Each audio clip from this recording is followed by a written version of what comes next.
Según Morena, con las reducciones que ya le contaba de salarios, pensiones, austeridad, etcétera, se lograría un ahorro de esta cifra mágica que Andrés Manuel López Obrador mencionó muchas veces en su campaña, de 500,000 millones de pesos. Eso dice Morena. Milenio cotejó algunos de los rubros de estas propuestas. Por ejemplo, en el caso de sueldos a altos mandos se lograría una disminución de 56,000 millones de pesos. Ese podría ser la reducción.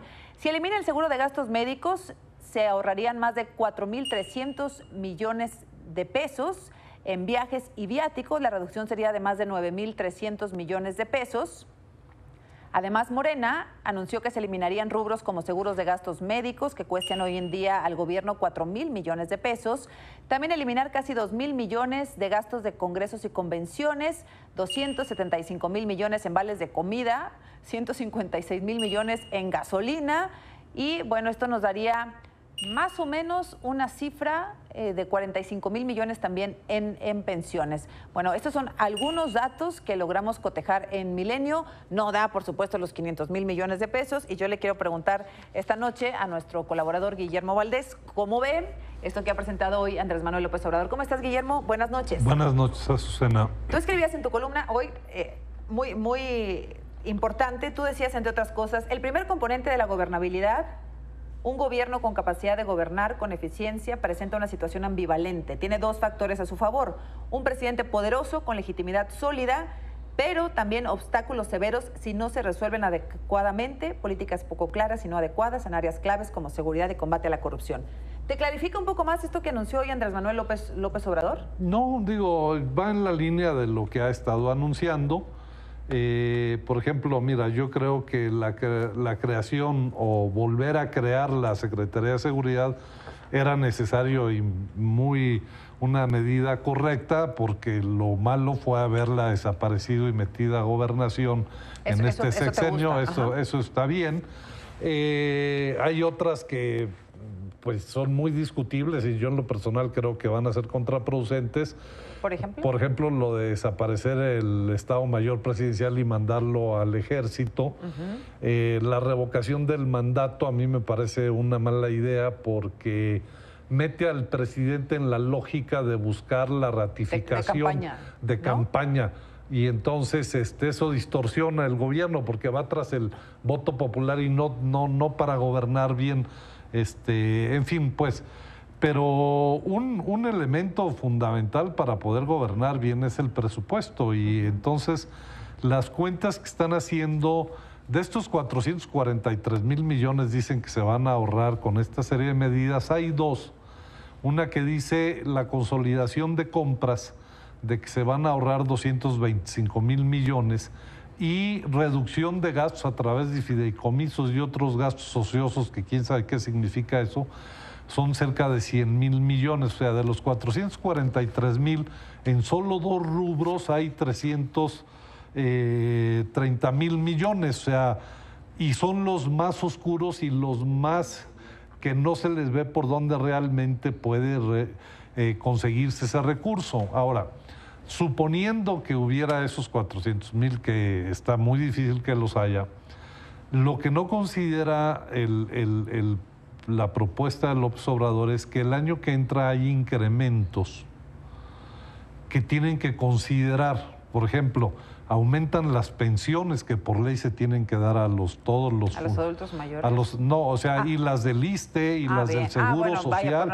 O sea, el sistema de pensiones, más el incremento del servicio de la deuda, porque han aumentado las tasas de interés y el dólar está más caro y parte de la deuda está contratada en dólares. Y entonces esos dos rubros se llevan alrededor de 160,000 millones. O sea, que a lo que ahorren y que logren encontrar de estas reducciones, pues habrá que quitarle las necesidades ya comprometidas para el próximo año por el crecimiento de estos dos rubros nada más, pensiones y servicio de la deuda. Entonces, en realidad la disposición de dinero va a ser mucho menos. Ahora sí puede haber algunos ajustes, porque sí, la verdad, hay excesos, ¿no? Por supuesto, en los congresos, eso me queda en la presidencia. clarísimo. Es decir, cuando uno ve a un político comiendo en los mejores restaurantes y facturando la cuenta, pues imagínate tú, si se avientan cuentas de 5,000 pesos diarios, Sí. algo tenemos que ahorrar. Entiendo el punto de que no se acumula lo suficiente como Así para es. cumplir todas las promesas de campaña. Y mira, en realidad vamos hablando de cifras gruesas, o sea, México, el presupuesto del gobierno, los 5.5 billones de pesos que componen, son alrededor del 25% del PIB, de toda la riqueza que se genera el país. El 25% la gasta el gobierno. Para tener servicios públicos de calidad, por ejemplo, nada más para mencionar el caso de la seguridad y la justicia. México gasta 0.8, o sea, ni siquiera un 1% del PIB en materia de seguridad, que son alrededor de 200,000 millones de pesos. Para tener servicios de calidad en seguridad y justicia, necesitaríamos estar gastando por lo menos 600,000 millones. O sea, ahórrate los 4,000 del seguro de gastos médicos, perfecto, qué bueno. Pero ¿cómo le vas a hacer para que el servicio médico del IMSS y del ISSSTE sea de buena calidad, no solo para los funcionarios, sino para todos los mexicanos? Ahora, perdón, me preocupa, entonces, ¿no se puede, Memo? No, es que el problema, o sea, lo que tienes que hacer es aumentar la recaudación. Ah, bien. Entonces tienes que subir impuestos. ¿No? Y eso nos guste o no nos guste, los mexicanos, si queremos buenos servicios y un gobierno eficaz en esto, necesitamos pagar más impuestos. Y eso no lo va a hacer Andrés Manuel Eso López no lo Obrador. está planteando hacer, y entonces sí podrá rascarle y buscar y ser más eficiente en el gasto, y eso es necesario, y qué bueno que elimine privilegios y gastos excesivos, pero de todos modos no te salen las cuentas, porque estamos hablando de carencias y necesidades en educación, en seguridad, en salud, en programas sociales, en infraestructura, de magnitudes muy grandes que difícilmente van a salir con ese tipo de ahorros, que hay que hacerlos. Claro. Por supuesto. Por otra razón, además, ¿no? Por Así el tema es, de corrupción, sí, transparencia, dignificación de la labor de la política y la administración pública. Pero lo que me dices es, si tú siempre te digo eso, si tú le pudieras aconsejar algo a López Obrador, es si quieres cumplir todos tus programas de gobierno, tienes que aumentar los impuestos. Tienes que aumentar impuestos, tienes que hacer un plan gradual de crecimiento del ingreso del Estado y un proceso real de justificación y rendición de cuentas del gasto público para que la gente estemos dispuestos a dar más impuestos. Y si no, nos va a quedar a deber. Sí, o sea, vamos a estar con servicios muy mediocres. Gracias, Guillermo. Gracias. De nada, Te leemos como al contrario. siempre en Milenio Diario y en milenio.com. Gracias, buenas noches.